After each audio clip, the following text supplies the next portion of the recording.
রস নোয়াখালী থেকে আমার একজন শুভাকাঙ্ক্ষী বড় ভাই উনি পাঠাইছে। এই যে দেখতে পাচ্ছেন খেজুর রস জাল দেওয়ার পরে আসলে একদম দেখেন খয়েরি খয়েরি একদম খয়েরি কালার ধারণ করছে, দেখছেন কি সুন্দর।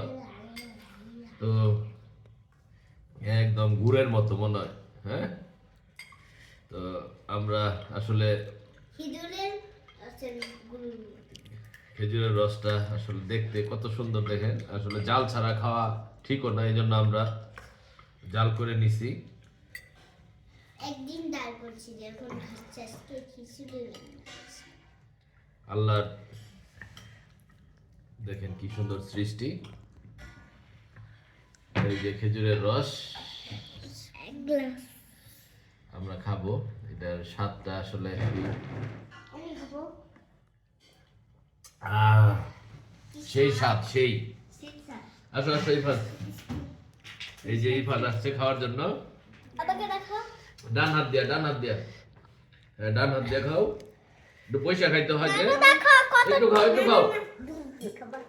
বা তুমি দুধ দিয়ে খাও। আসলে অনেক টেস্টি। তো এই বছর আসলে অতৃপ্তিটা তৃপ্তিতে রূপ নিল। খুব ভালো লাগতেছে খেজুরের রসটা পেয়ে।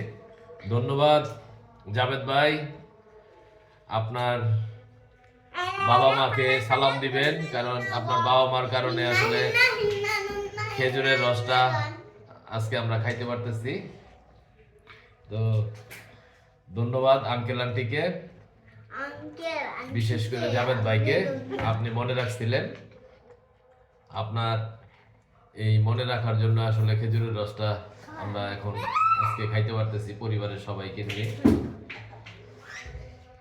বিসমিল্লাহির রহমানির রহিম। থ্যাংক ইউ, সবাই ভালো থাকবেন।